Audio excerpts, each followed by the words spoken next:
All right, everyone. I am Mustang of Battlecore, and welcome to the Corecast, where we talk about all things TCG. With me today are the Corecast themselves. What's up, guys? It's Detective here, also known as Anthony Blaze on the Discords. So if you see me there, you can always give me a challenge. I might be able to be available at the time. Hey guys, it's Isaac, member of Battlecore, one of the leads on the product development team. Pleasure to meet you guys. All right. Today we're here to talk about our new favorite game, Battle Spirit Saga. It's been hitting the wave all over the place. Discords. We're about to have a Vegas tournament this weekend, I believe, in... It's the 25th. Yeah, Vegas on like the 25th, 26th. Yep. Close. Very close. So the game is about to release in a couple of weeks with 4 colors. We got red, white, purple, and yellow. I don't really know what much to say. I think those are the most fabulous colors to start off with. I'm glad they kept green and blue back a tad bit. The last thing I want is my deck to be, milled from the top of the deck. But, we're going to keep the green and the blue. That's green and the blue. Yeah. We're going to keep the green and the blue to the wayside for right now. So, right now, the thoughts on the colors that getting released, I think those are very, very healthy choices. Mm-hmm. What do you guys think about that? When it comes... Red was always kind of like a very popular color, but it wasn't that strong in the old Battle Spirit Saga. Yeah, it's also very straightforward, I would say. Well, I guess it's very... From a glance, it's like, okay, pretty battle-oriented. It makes someone you get into. For a very aggressive player, very, protagonist-based characters. Right. There's oh, man, I like fighting. It's very easy to get into. And when you get down to the red, it can get very complex. Okay, you go in, you use confront on the wrong guy. You didn't count for the BP power up. Now you lost. So it makes it very, how can I say? You have to be very strategic on how you attack. And also, right now, the BP thresholds are kind of low, so it's very lacking forgiving to get rid of creatures that you don't like on your board. I do agree with you. I feel like these 4 colors are just very healthy. For one other fact, on the other side, is based on the previous iteration of Battle Spirits, green and blue have been known to get out of hand. Out of hand. Because green does something very well, which is basically ramp a lot. And anyone likes more cores. Everyone likes more cores. The more cores you have, the more things you can do. The more things you can do, the more you can beat your opponent into submission. You know that Metabots thing from way back? What is it? More Metabots, more power. More cores, more power. So true. Until you run out of hand. I mean, you can have 50 cores, but if you got 1 card in hand, it ain't very helpful. Well, no, that's definitely true. But man, has anyone seen those Japanese matches at all? I think I saw one, but I couldn't understand what was going on because it didn't have any English explanations of what the cards did. A lot of cards over there is kind of multicolored, and if there's one color you see a lot of, it's green. It's green. Because they do something very well early game, get ahead. As for blue, I don't see it too much right now in their meta kind of getting out of hand, but there was a time where blue was literally the swan of the devil. You see that color. And it's just why am I here? I think that's one of the reasons why they increased the deck size. Very true. Yeah. You can have a max of 60 cards now, between 50 and 60 now. Oh, and settled. So there's the upper limit now. Yeah, the upper limit is 60. The minimum is 50. Okay. Yeah. I actually like that. Yeah. So if you're worried about blue when it comes out, you can build a 60 card deck, and it's going to be a lot harder for blue to the water. And they probably won't have, because I saw some Burning 5 cards through one Nexus. I just wanted to fucking cry. I was like, I'd play blue for that. Dude, imagine right now if blue was released and you get hit with a mill 4, mill 5. That hurts. And then one of your main pieces get milled, and you're like, this rip all the Nova players. I only this game's too early for this, right? We only could run 2-3 copies. Like, man, oof, that's rough. Yeah. Right now, I think I think the 4 colors getting released is very healthy. Yep. You got one offensive, which is red. You got defensive, which is white. Yep. I'm gonna call it strategic in the yellow department because you have to do the spell slinging and then you got to meet them. Or what would you call it? Flexibility. Flexibility. That's what I would call it because unlike purple kind of even more straight with the control. It's like, hey, I straight up either remove or I just core remove. Right. There's not a lot of battle oriented things in purple. Well, they got curse. Yeah, that's blood curse. You're right. You have curse, but in terms of beating in BP, Purple normally win it in BP. So definitely I would say yellow is the more flexible kind of one because it's like, hey, I could either minus your BP, kind of make mine's better. I can restand my guys or come back on the board. They have a lot of flexibility. They're kind of like the Red Eyes Black Dragon of the group right now, and it's like. It's in case of that dragon. If built right, it can be very potent. A lot of potential involved. A lot of people. I knew that word was coming. I knew that word was coming. I was waiting on it, Tom. Like when this dude talks about Red Eyes Black Dragon, that P word comes straight. Comes straight with this dude. I'm just saying, potential. I knew he was gonna say it.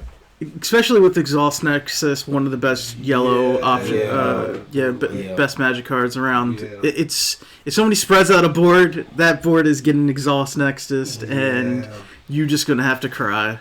Yeah. The worst part about that one though is like you can kind of see Exhaust Nexus coming because they always have to set up for it to minus the reduction, or they have to make sure they get that. What was that Nexus that's called that gives you a lot of cores, really fast and yellow.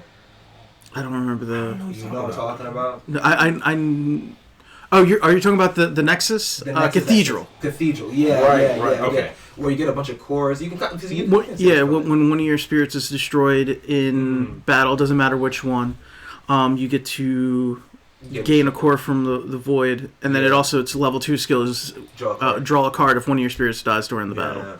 That's the one thing I guess. While Exhaust Nexus is like a really potent card, it's a card that you can kind of see coming because it's high cost because they have things that reduce its cost and they have things that give you cores. If you see those things on the board, you're like, oh, well, there's probably an Exhaust Nexus somewhere in this deck. Well, if you got Archangel, then you're still solid that too because you just play for free then. That's very true. I actually thought the magic slinging style deck was going to be extremely powerful and potent. I think it's going to get worse when there's more luster because there's 3 luster cards out there right now.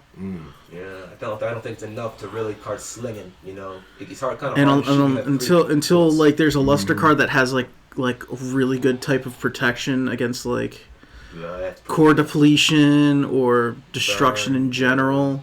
It's going to be necessary because it's going to need some form of type of protection against bouncing or. Just imagine core removal. A yellow-white card that has luster. Well, they could kind of just put the white card from. You mean Enterprise? No, the Maiden, the one that says you can't core remove. Oh well, that's full. And then they also have they do have bounce protection that I know you're talking about. There's a Nexus. I think there's a Nexus that actually says you can't. I think there's a Nexus and there's a dragon too. I believe that has the skill. I think the Nexus. Oh yeah. The dragon does have some bounce protection. I saw it thinking really solid. That's gonna be a pain in my ass. Oh, now that we on the topic, I told you Red was gonna be hot fire. Man, I told you. You was like, I don't know, man. Yeah, I think Red gonna be doo doo. I still don't know. I'm looking at these Red in my opinion, all over the place. like red and purple has been getting talked about for the past couple of weeks. So now, look at this. Here's my question, because granted, I just took a look briefly. I'm seeing a bunch of Nova for red. I'm not seeing a lot of Pterosaurs. So do you think it's popular just because of the fact that it can mass bore remove, or necessarily because people are just picking as a color? Because I haven't seen a lot of Pterosaurs.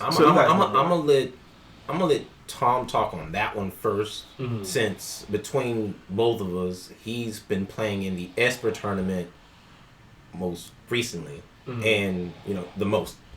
So I've actually been watching a lot of games. A lot of people are playing pure base Nova builds, but then there's some people that are side decking Pterosaurs. Okay. So they're building a Pterosaur with basically the 3 main star dragons: Andromeda, Seaworm, and Nova. And they're putting those in the deck so they can have life gain, but still have that good Pterosaur board out. Is it usually the cheaper ones or the heavier ones that they put in? The Pterosaurs? The cheaper ones or the... Normally the cheaper ones, the 1-drop. Yeah, okay. And pretty much any of the other pterosaurs that have like the confront, the one that like when you swing, pay a core, draw a card, and then of course your basic the main beat stick Rex. See, that's the part I'm not surprised about because of the fact that, at least basing off of previous Battle Spirits, at least when I played, one of the most important things for Battle Spirits with Red for me was the fact that when they attack, confront's cool, but when they attack, I mean, I guess actually, just to go around this room in general, you definitely did to the audience. I use red, okay, guys? I use red in old Battle Spirits. I use red with, like, white. I use red with, like, green. I didn't really touch purple too much in the original Battle Spirits. So, on that note, a lot of us do have prior experience, at least me and Corey. So, you want to tell them what color you used real quick? White. White, straight white. Okay, now in some of my iterations, I did do red. I did do white and red because I like the aggressiveness of red and some of the, like I said, confront aspect from way back, or clash, and then some of the on attack, destruction skills. So those are really nice. Yeah, but unfortunately now with white, they have a huge issue. Yeah, they can build the best walls ever. The problem with that is that you're going to go to time. So when White's playing right now, they have to win game 1 and then they will stall out game 2. Well, if not, it goes to a draw and that's because of it's tabletop. bad. Like when you're playing on tabletop, it already drastically reduces the amount of playtime that you get. Like, well, just because you play an aggressive type way, I'm telling you, everybody else is playing. I think he's mentioning wall versus white. playing in person versus playing on the computer. Right. We have to make these nuanced little things like, okay, move the mouse here, press that, put it over here. While in person, you have a card in your hand, place it. There's like these nuanced steps that you have to take that will will kind of burn up your time. Even though it's small, it does build up. Yeah, I think by playing in person, whether it's proxies or the actual cards when they come out, I think it'll be a little bit faster. Just a tad bit. I ain't saying it's gonna be a lot, but it's gonna be a tad bit faster. But something I want to clarify. So, what color do you play, Tom? I play purple. The Purple King? Is we want to call you today? I wouldn't consider myself a Purple King. Are you the core bearer of purple? Would you say that? He can't be the core bearer because he removes them, bitch. Yo, oh my god. Yeah, Soul Destroyer. I mean, I didn't know how good purple was gonna be. All I got was like base descriptions that you guys sent me, and I'm like, all right, well, out of all these 6 colors, I guess purple sounds the coolest along with blue. And blue wasn't getting available, so I'm like, I guess I'm starting with purple. Oh, God, goodness forbid purple. But yeah, I guess put it a little bit backwards. Yeah. So when it came to red, in the old Battle Spirits, I'm not. They were potent because of the fact that a lot of times, Sengoku Tiger, which is my boy, you attack and you remove somebody versus you have to go through a step with confront to go remove somebody. So I'm not necessarily too surprised that Nova is up there compared to Pterosaurs. Because I would have been surprised if you guys told me Pterosaurs is like the more popular than Nova. Because with Nova, you gain health, you remove things, and I don't have to go through the issue of fighting you. I can just remove you. I think it's because of Absolute Ice Shield. Like at first, when we all started practicing and whatnot, we were practicing with the Troudets at first. So it's easier to, even though they're just Troudets, it's easier to line up a victory once you get to a certain point. Yeah. But now with the addition of Absolute Ice Shield being available for everyone, someone can set that thing turn 1 and you know how the end of the game is going to go because there's no removal of burst cards. Yeah. So if I know, every time I see, for example, when I play Tom, when I see Tom play down the burst card, and I'm thinking, okay, I know how this is going to go. I'm going to put him to a death-defying number of cores. He's going to activate his absolute shield, and guess what I just gave this guy? Ramped. Now he has cores from his life. He has cores from turns. Yep. Now he's able to do this nice little burst turn or retaliation. Yep. And I think it's the same thing with Nova. Once they see themselves get to a certain point, they're going to go like, oh, I already have the cards I needed to activate Nova fully, so let me just burst shield, stop you from winning, and reset myself. Yeah. In fact, that's not even where I expected you to go. That's a good point. I was expecting to go like, okay, with Nova, if someone absolute shields Nova still procs up his ability to burn this board. Oh, even that. So that's why I'm not too surprised that Nova's up there. Like I said, if I was more surprised if someone said Pterosaurs is leading the red, because they are such a battle oriented thing, and if they can't get into battle well, they're going to go poop. But I guess I'm more pleased that we're going with Nova, but I'm a little sad that some other decks, again, granted, I'm just glancing through some other decks iterations of Red are not seeing their time, like Awaken, for one, Awaken, Terrasars. Yeah, I'm not seeing people use Awaken too often. That's the decks I'm talking about, because I feel like they're just harder to operate when it comes in face with other decks, because it's like, okay, we gotta do battle, and then we win through battle. While Nova can just look up and it's like, all right, I can look at this board before I even get to finishing punching your face. 3 other dudes just got punched in the face, or like 2 or 3. Like I just JoJo'd my way through this. Like it is funny compared to like Purple. Purple is moving smooth. All right, the Purple train is going through. I feel like it's a movie. That's a movie. I don't know. But the Purple train is moving so smooth. It's like, all right, but it's only just that one variant. It's just the core removal. Yeah, it's just so smooth. It's like, okay, I can remove it through attacking. I can move it on placement. I can bring you all down to 1 and then bring up the board. This boy, wow, boy. The board white combo. The bishop with the undead dragon. Yep, cursed dragon. Disgusting. Yes, because unlike Nova, I don't gotta wait for the battle. But normally there's a second iteration of it if they have 1 rested unit. Say they have like 2 ones. One's rested, 1 is ready for blocking. You drop down Bishop. You drop down Mordred. Remove the cores from the guy that's rested. Put 3 cores on the Mordred. Swing. Remove the other core. And if you have Smoke Valley, you get 2 draws instead of 1 when you do the Cursed Dragon Backless combo. Jesus. Okay. So we talked on Red, we talked on Purple with these combos. As a white player, what do you think right now? What's going on with you? I mean, oh, you want to know my opinion? You want to know my opinion? Okay. Don't tell me on life support now.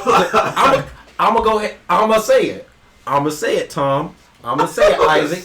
I think that most, not all, of the players that play white are on life support when playing white. I said it. Give him some health insurance. Give him some health insurance. Think about it. Let's think about it. Now, say what? Okay. Let's look at Nova. And we had this conversation outside of the podcast, so I'm glad we're gonna bring it here, and correct me or elaborate on anything that I say. Free floor, bounce with me, brother. All right. Okay. I'm gonna let you cook. Let's look at Nova, right? The Star Dragon deck. Self-explanatory. It tells you how to play the dang thing. Yeah. Let's look at core removal, right? It tells you how to play the dang thing. Let's look at white. It don't tell you shit. It's just a color of good stuff. Currently, it's a color of good stuff. Majority of the card skills, if you look at it at face value, even when you go back when they were getting released, everyone was like, "Oh snap! Dang, that's hot! Wow, that's strong! Man, that's powerful! Wow, that's broken!" Individually, it was great. I'm sitting there like a kid on Christmas, getting to see his presents in the closet before his parents put it under the tree. Oh, God damn, that's in the goddamn 1064. Oh, that's lit. It's great to see it every day. But when you see all of it under the tree, damn, I got some clothes. I got socks. Combined, this is a boring ass Christmas. That's white. Individually, you were excited for all the little pieces. But when you try to put it together, you got an ugly outfit. Yeah, I feel it. So let me ask you a question. So now, just using the computer mic. Yep. You know what? You don't even have to say nothing. Want to know why?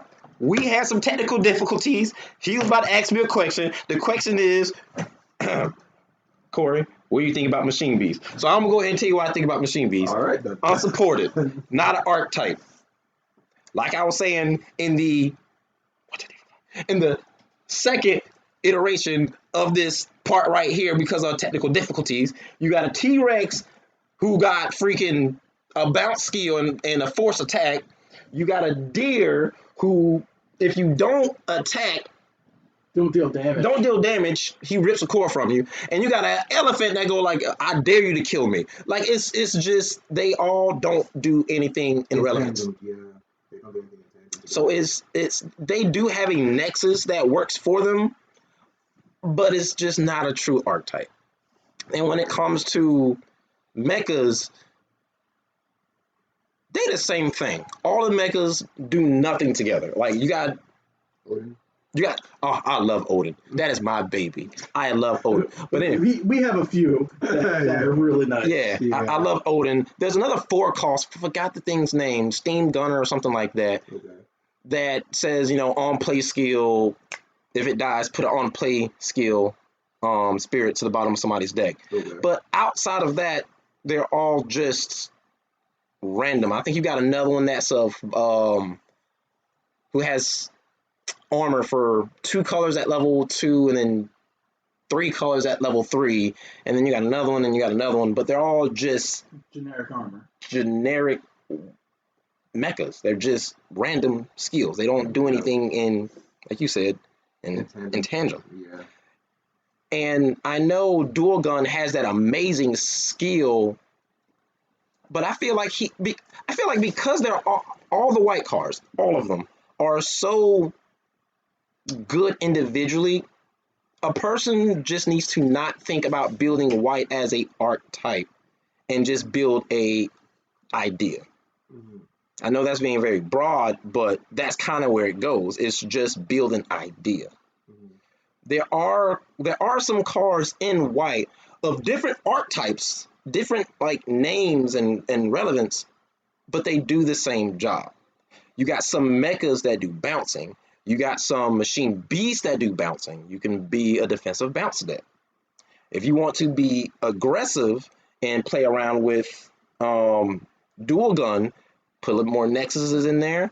Make sure you have some defensive capabilities, but you can also put some creatures in there that helps you survive, long enough to be able to use dual gun to its, maximum capacity. Now, granted, I personally don't think that the deck's that great when you look at dual gun, unless you're very good at defending yourself on the crackback, because absolute shield's a thing. You try to go in with the whole shebang, they'll look at your dual gun and go like, well, he's about to leave. Especially since you got core removal and you have the bounce capabilities, for white, and the worst feeling is to get somebody's Nova on the board and just he says goodbye to the entire board. Mm-hmm. So archetype wise, I don't think white has it. All right. I think it just needs to be someone who just builds a very good deck. And I'm not saying, the build that I had is the shit, but, it got complemented pretty well because no one could figure it out when I played that one day in Esper tournament. I'm glad you brought up things about deck building, and which, of course, guys, we'll be coming up with another video explaining how deck building should go with like Battle Spirit Saga. But I think that's a very valid point, just to kind of touch on it. And I think an idea is much more potent of a method to build your deck around versus an archetype, because archetypes can be predictable. An idea is something only you know until discovered later. So I think that was a very good point you brought overall. Yeah. So there was one last thing I wanted to kind of touch on with everyone here. So we have 4 colors. We got red, we got purple, we got white, we got yellow. We recently saw information about how green is coming up next. How do you think that's going to influence how things go in Battle Spirit Saga? Well, if we're looking at, because we looked at the creature that's on green, That goddamn chicken. is that chicken. And if we tie it into where it was in the show, I think that's that chicken that was doing basically the shadow clone jutsu type style deck. Yeah, I think so. But I just summed it up something so that everyone could have relevance to it. But I don't know. You know what? Actually, let me broaden my question. Let me not see how it influences Battle Spirit. Let's see how the community will even take it in general. Do you think it'll be well received, or now that I think the community is going to well receive it. If it does exactly how it did in the show and in the past, I think it's going to take it very well. When you look at the cards that we have now, we don't have a lot of blanket board wiping type skills at the moment. Besides, the core removal with the bishop and the undead. Yeah. But to have a board full of, copies of yourself on the board, tokens, clearing that thing is not going to be as easy as, everyone, would think it's going to be. It's not going to be that easy. Because even right now, clearing a board of 3 or 4 is not, that easy in like one or two turns. Like sometimes it takes a while. Like even for for white, it's going to take a minute, and even for red, it takes a minute based on what you have in your hand, or based on how strong the opponents are, because you guys' destruction skills are based off of DP thresholds. Yeah. So do those clones actually have to have cores on them? I don't recall. Actually. I think so. Yeah, I think so. they did have to have cores on them. Okay. So even right now, the tokens will bare minimum have 1, but of course if they put them out there on their turn, knowing they're fighting against purple, They can put more. they can put more. Yeah. And if they end up doing what they're doing now to all the other colors for when green gets released, they're probably still going to implement some of the old tactics that it had way back, which is core ramping. So they're going to have a decent amount to put on them, if possible. Not only that, with core ramping, which made it so potent in the past, is the fact not only they can go up, they can go wide. Yeah. Well, luckily, each color so far has some sort of core ramping. Red, the least amount, but I consider Nova a good core ramping because they can take a bunch of life early Yeah. and then gain it all the way back, Yeah. which is a good form of core ramping. Well, I guess we will say is that green excelled at core ramping faster and sooner.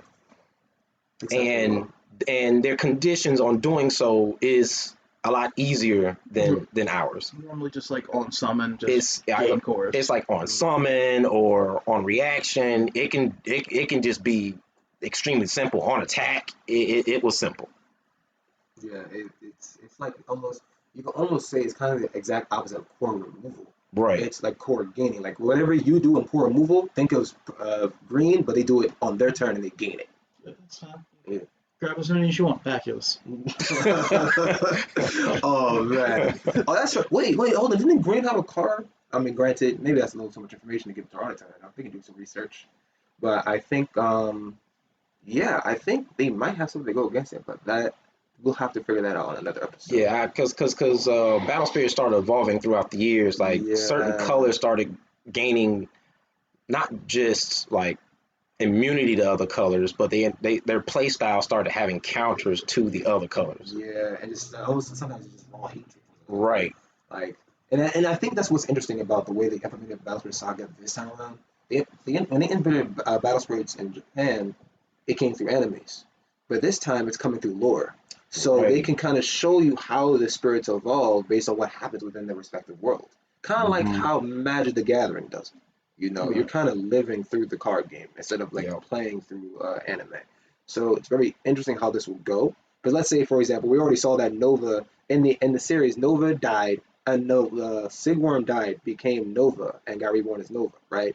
But the corpse that Sigworm previously had became the cursed dragon within purple, because you can read the flavor text, and there's like, okay, Meduk, right? Whatever her name is. Yeah, Maduk. Yeah, Meduk. All right, cool. She brought up Sigworm's old body and was like, I'm going to resurrect you as my cursed dragon. And that's why you have the cursed dragon you have today, which is funny enough. So you can kind of see what goes on through the cards. So I wonder if there's anything right now that kind of preludes to what Green's going to do. I wonder if any of the cards have lore on that. That's the interesting thing about the lore. So actually, we should definitely touch on that on the next one. How about on the next podcast?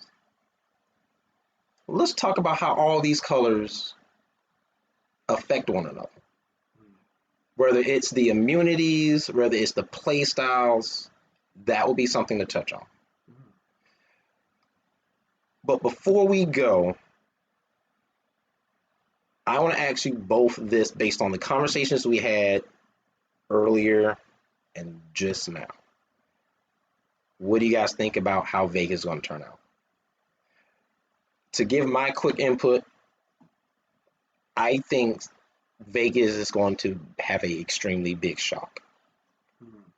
And the reasons why I say that is when it comes to the representation so far in colors, we don't have a lot of groups or companies or stores hosting events. And shout out to Esper. Thank you for hosting the event. I think right now we don't have like a huge representation of each color played at its fullest yet. I agree. And with that being said, there's more players out there than just the players that participate in the Esper tournaments. Yeah. I think there's going to be players out there who have previous experience with Battle Spirits or are very knowledgeable on deck building. And they're going to come out here with colors such as yellow and or white and or pterosaur and end up coming in the top 32.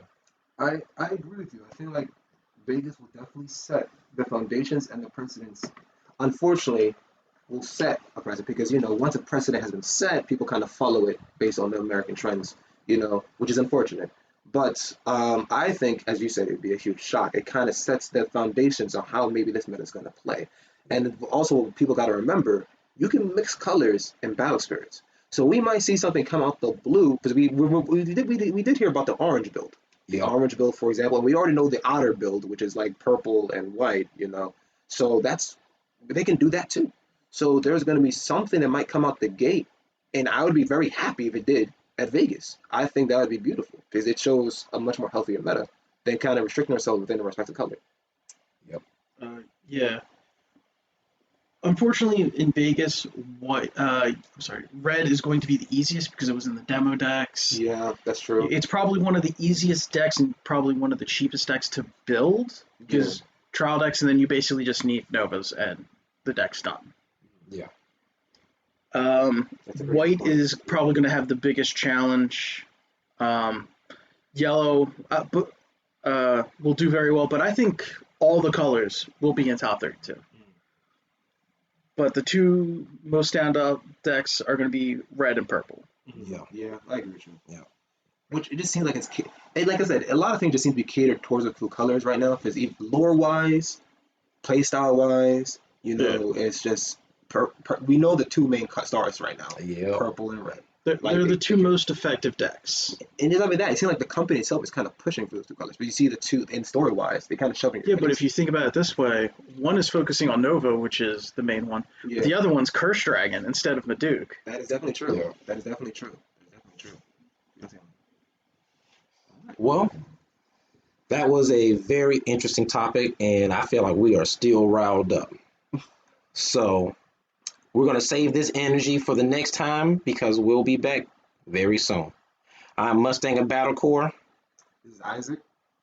And Detective. And we will be signing out to the next time. As they say, let the cores decide your fate, and Battlecore says, let the battles decide your champion. We'll see you on the next one.